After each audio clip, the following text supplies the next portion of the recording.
নমস্কার, কেমন আছেন সবাই? আশা করি সবাই খুব ভালো আছেন। বৈশাখী অ্যান্ড অনি লাইফস্টাইলে আপনাদের অনেক অনেক ওয়েলকাম জানাচ্ছি।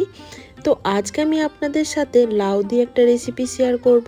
সম্পূর্ণ নিরামিষভাবে বড়ি দিয়ে আজকে আমি লাউয়ের একটা রেসিপি শেয়ার করছি। প্রথম থেকে শেষ পর্যন্ত দেখবেন, আশা করি ভালো লাগবে। তো তার জন্য দেখুন আমি নিয়ে নিয়েছি দুটো কচি কচি লাউ, আর এখানে নিয়েছি বেশ কয়েকটা বড়ি। তো বড়িগুলো আমার বাড়িতে দেওয়া ডালের বড়ি, বিউলির ডালের। আর এখানে দেখুন আমি 3 থেকে 4 চামচ মতো গোবিন্দভোগ চাল জলে ভিজিয়ে রাখবো। এই রেসিপিটার মূল উপকরণ হচ্ছে গোবিন্দভোগ চাল, আর লাউ তো লাগবেই। তো এই চালটা আমি ভিজিয়ে পরে আমি অবশ্যই আপনাদেরকে দেখাবো এই চালটা আমি কিভাবে সবজিতে ব্যবহার করছি। তো এখন চলুন লাউগুলোকে খুব ভালো করে কেটে নিই। আর লাউগুলোকে একটু ছোট ছোট সাইজ করে কেটে নেব, খোসাটা খুব ভালোভাবে ছাড়িয়ে নিয়ে। আর আপনারা তো অনেকভাবেই লাউয়ের সবজি খেয়েছেন, বাট এইভাবে একবার বানিয়ে দেখবেন, দারুণ লাগে। আর এখানে দেখুন একটা মশলার জন্য নিয়ে নিয়েছি গোটা জিরে, আদা আর কাঁচা লঙ্কা। তো এটা আমি একটা পেস্ট তৈরি করে নেব। এবার কড়াইয়ে দেখুন সরিষার তেল দিয়ে দিলাম বেশ খানিকটা পরিমাণ, 3 থেকে 4 চামচ মতো। এবার যে বড়িগুলো রেখেছিলাম সেগুলো একটু লাল লাল করে ভেজে নিতে হবে। আর বড়িগুলো ভাজা হয়ে গেলে তুলে রাখবো। আর নিরামিষ দিনে এইভাবে একবার লাউয়ের সবজি বানিয়ে খাবেন, গরম ধোয়া ওঠা ভাতের সাথে কিন্তু দারুণ লাগে। তো দেখুন আমার বড়িগুলো ভাজা হয়ে গেছে, এবার তুলে রাখলাম। আর ওই তেলের মধ্যে দুটো শুকনো লঙ্কা, দুটো তেজপাতা আর সামান্য গোটা জিরে ফোড়ন হিসাবে দিয়ে দিলাম।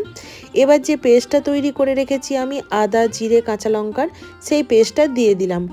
এবার সামান্য একটু হলুদ দিয়ে দেব, কারণ তেলটা গোটায় ছিটিয়ে যাচ্ছে সেই জন্য। তো সামান্য হলুদ দিয়ে এই মশলাটাকে কিন্তু বেশ ভালোভাবে কষিয়ে নিতে হবে, যতক্ষণ না পর্যন্ত মশলা থেকে কাঁচা গন্ধটা চলে যায়।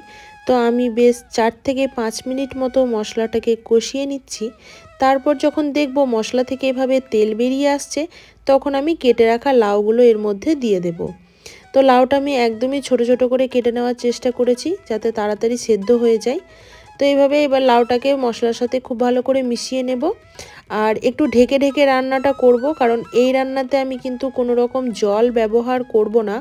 লাউয়ে যখন নুন দেব তখন অটোমেটিক জল বেরিয়ে আসবে, আর সেই জলেই কিন্তু পুরো রান্নাটা আমার হয়ে যাবে। তো দেখুন আমি লবণটাও দিয়ে দিলাম। লবণটা দিয়ে একটু ঢেকে ঢেকে রান্না করব, খুব ভালোভাবে প্রথমে মিশিয়ে নেব। আর এইভাবে জল ছাড়া রান্না করলে কিন্তু সব রকম রান্নাই টেস্টি হয়, তবে সব রান্না তো আর সমানভাবে হয় না, তাই কিছু কিছু রান্নাতে জল ব্যবহার করতেই হয়। তো লবণ দিয়ে মিশিয়ে নেওয়ার পর একবার ঢেকে দিয়েছিলাম, এখন একবার একটু খুলে দেখে নিচ্ছি।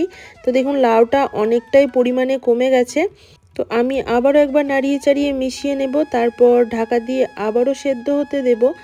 এতে করে সবজিটাও খুব সুন্দরভাবে সেদ্ধ হয়ে যাবে, আর মশলা থেকে কাঁচা গন্ধটাও ভালোভাবে চলে যাবে। তো আমার 15 থেকে 20 মিনিট মতো সবজিটা রান্না করা হয়ে গেছে। এখন আমি একবার খুলে দেখে নিচ্ছি সবটা সবজি সেদ্ধ হয়েছে কিনা, একবার চেক করে নেব। আর সামান্য এখানে আমি চিনি দিয়ে দিলাম। নিরামিষ রান্নাতে একটু মিষ্টি দিলে কিন্তু খেতে বেশ ভালোই লাগে।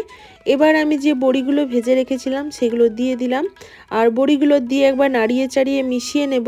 আর আমি যে গোবিন্দভোগ চালটা ভিজিয়ে রেখেছিলাম সেটা খুব ভালোভাবে ভিজেও গেছে এখন। আর ওটাকে ভালোভাবে ধুয়ে মিক্সিতে আমি একটা পেস্ট করে নিয়েছি। এখন আমি ওই চাল বাটাটা এই লাউয়ের তরকারিতে ব্যবহার করব। আর আপনারা যদি কেউ এইভাবে সবজি বানিয়ে থাকেন তাহলে আমাকে অবশ্যই কমেন্ট করে জানাবেন। আর যারা এইভাবে সবজি বানাননি তাদেরকে আমি রিকোয়েস্ট করব, অন্ততপক্ষে একবার হলেও এভাবে গোবিন্দভোগ চাল বাটা দিয়ে লাউয়ের সবজি বানিয়ে খাবেন, দুর্দান্ত স্বাদের হয়। তো দেখুন চাল বাটাটা দিয়ে আমি একটু জাস্ট 2 থেকে 3 মিনিট মতো এভাবে খুন্তিটা চালাতে থাকবো, না হলে কিন্তু তলায় লেগে যেতে পারে। আর এই চাল বাটাটা দেওয়ার সাথে সাথে কিন্তু সবজিতে যে এক্সট্রা জলটা ছিল সেটা দেখুন অনেকটা টেনে নিয়েছি, আর গাঢ় গাঢ় একটা ভাব চলে এসছে। এবার আমি কিছুটা ধনেপাতা দিয়ে দিলাম, দিয়ে খুব ভালোভাবে মিশিয়ে নেব। আর শেষে আমি 1 চামচ মতো ঘি দেব। আপনাদের যদি ধনেপাতাটা পছন্দ না থাকে তাহলে স্কিপ করতে পারেন, সেই জায়গায় আপনারা একটু গরম মশলার গুঁড়ো দিতে পারেন এখানে, তাতেও কিন্তু ভালো লাগে। তো আমি গরম মশলাটা ব্যবহার করিনি, ধনেপাতার স্মেলটাই আমার ভালো লাগে, আর আমি হাতের কাছে পেয়েও ছিলাম তাই ব্যবহার করেছি।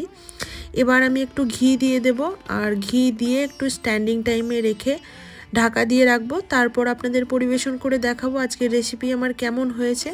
তো ঘিটা আমার দেশি গাওয়া ঘি, তাই খুবই অল্প পরিমাণে আমি ব্যবহার করেছি। এতে করে কিন্তু পুরো সবজিটাতে সুন্দর একটা গন্ধ চলে এসছে। আর আপনারা কে কোথা থেকে আমার এই ভিডিওটি দেখছেন প্লিজ আমাকে একটা কমেন্ট করে জানাবেন। আর যদি একটুও ভালো লেগে থাকে তাহলে একটা লাইক করবেন, একটা কমেন্ট করে জানাবেন কেমন লাগলো। আর আমার চ্যানেলে নতুন হয়ে থাকলে চ্যানেলটা সাবস্ক্রাইব করে বেল বাটনটা অল করে দেবেন, যাতে যখনই কোনো ভিডিও আমি আপলোড করি আপনাদের কাছে নোটিফিকেশান খুব সহজেই পৌঁছে যায়। আর আপনারা চাইলে কোনো বন্ধু বান্ধবীদের সাথে শেয়ার করতে পারেন। তো দেখুন আমি পরিবেশন করে দিয়েছি, আর এটা আমি ভাতের সাথেই আজকে পরিবেশন করছি। আপনারা চাইলে কিন্তু রুটি দিয়েও খেতে পারেন, খুবই ভালো লাগে, একটা হেলদি রেসিপি। আর আপনাদের কাছে যদি এরকম নতুন নতুন কোনো রেসিপি থেকে থাকে প্লিজ আমার সাথে শেয়ার করতে পারেন। তো আজকের মতো ভিডিওটা এই পর্যন্তই। সবাই ভালো থাকবেন, সুস্থ থাকবেন, দেখা হচ্ছে নেক্সট কোনো ভিডিওতে। টাটা।